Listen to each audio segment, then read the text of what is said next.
in this section, we're going to start taking a look at the sets of numbers, and then we're also going to start taking a look at how we can either verify or refute either the universal statements or the existential statements. So when we start looking at these sets of numbers, R is real numbers, Q is rational, okay? And rational numbers are just the quotient of two integers that don't have any common factors. So for instance, a rational number might be something like 1/3, all right? But something that would not be rational would be something that is not, you can't be expressed as a quotient of two integers. So for instance, like 3e, 2 pi, square root of 3, those are all your irrational numbers, all right? So hopefully that helps you understand those. Z is the integers, all right? And that just means that we basically have either a positive or negative whole number or zero.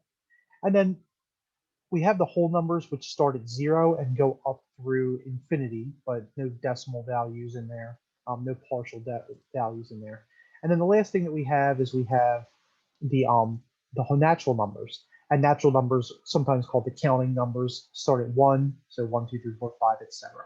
So the only difference between natural and whole is that natural has, or whole numbers start at 0, natural numbers start at 1.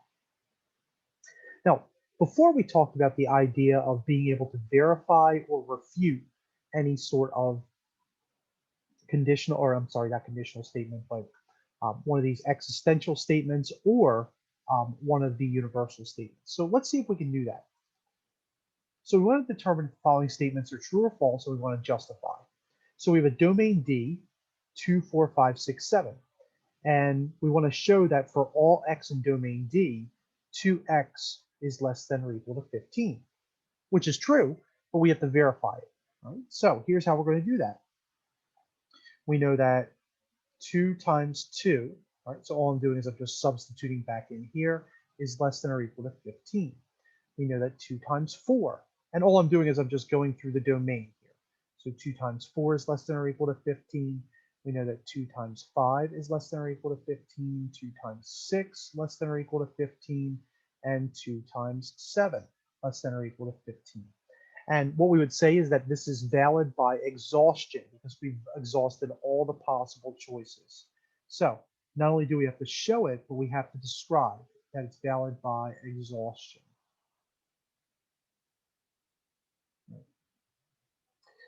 Now for part B, it says that for all x in domain D, x cubed is greater than or equal to 9. All right, and that's clearly false because, well, if we just take an element 2, 2 cubed is not greater than 9. Okay, so for B, we're going to say let x equal 2, x cubed, which is equal to 8, is not greater than 9. Okay, so we found this false because it says for all x in D. So this is false, and we found a counter example. Okay, so this is false by counter example. Okay. So for this third one, we have a domain F, and F is equal to 2, 4, 5, 6, 7, same as D. And we want to show that there exists an element such that the reciprocal cubed of any element, at least one element in this set, is equal to the original element. And that's going to be false, but let's verify that. So for part C, we know that 2 is not equal to 1 over 2 cubed. We know that 4 is not equal to 1 over 4 cubed. We know that 5 is not equal to 1 over 5 cubed. We know that 6 is not equal to 1 over 6 cubed, and we know that 7 is not equal to 1 over 7 cubed. So this is false because there does not exist an element. So this is false. And once again, we've exhausted all the possibilities. So this is false by exhaustion. And then finally, our last example says that we want to show that there exists some sort of x in the positive irrational numbers such that that number is less than or equal to 7. And that's clearly true. We can find a lot of irrational numbers that are less than or equal to 7. Okay, so for part D, let's let x be equal to e. And we know that E is less than or equal to 7, right? Remember, E is something like 2.718, okay? So, or you could say pi, you could say 1 over square root of 2. There's lots of numbers, okay? So this is valid by existence. All right, so each time we have to not only show it, but we have to verify a reason, all right, to be able to either verify or refute one of these existential or universal statements. Now, one last type of statement that we need to look at is we need to look at a universal conditional statement. And we know conditional just means if then, right? So if then or if else or something like that. And the form of the universal conditional statement is that for all x, one predicate implies another predicate. Okay, so we have some sort of x, which is some sort of value, and then the predicate implies, or some antecedent implies some sort of conclusion. Right? So let's just write a few of these statements as sentences, and then let's write it symbolically. Right? So that's probably the idea that we want to do. We want to make sure that we can convert from sentence to symbols and symbols to sentences. Right? So the first one that we have here, this one's not too bad. It says that for all n in or all x in z, if x squared is even, then x is even. Right? And again, we don't care if it's true or not. So we're going to say for all integers x,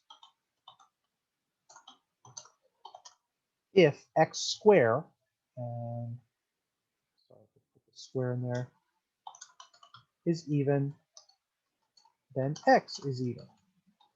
So pretty easy to do that. So that's for that first one. And then for the second one,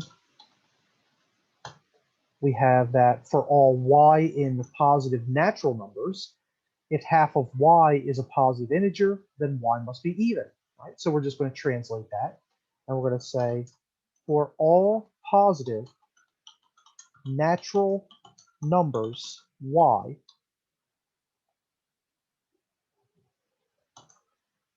if half of y is a positive integer,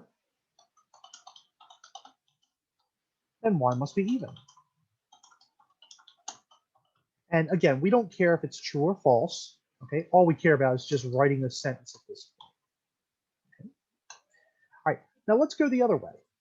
Let's go ahead and see if we can take some of these sentences and let's see if we can write them into some sort of symbols. All right, so we have if n is even, then 3n is even. All right, so now we need to make sure that we have a domain. And since we're looking at integer values, all right, because remember, only integers are even or odd. All right, if you had something like 3.6, that is not, that you can't even consider that as even or odd, or 1/3, or even square root of 2. You have to have an integer value to consider even or odd. So here's what we're going to do with this. We're going to say, at least for the first one, for all n in the integers, if n is even, then n is odd. Or I'm sorry, then n is even. So if n is even, then 3n is even. Excuse me. Right? So that's for our first one. And then for the second one, for all n in z, we can say if n is odd, then n to the fourth is odd as well. So hopefully that's not too difficult, right? Just making sure we're building up our syntax of some of the different ways that we can abbreviate some of the things that we see in mathematics quite frequently. In the next section, what we're going to do is we're going to take a look at the negation. In other words, how do we write the negation of these statements? And we're going to take a look at negations of universal statements, existential statements, and then universal conditional statements.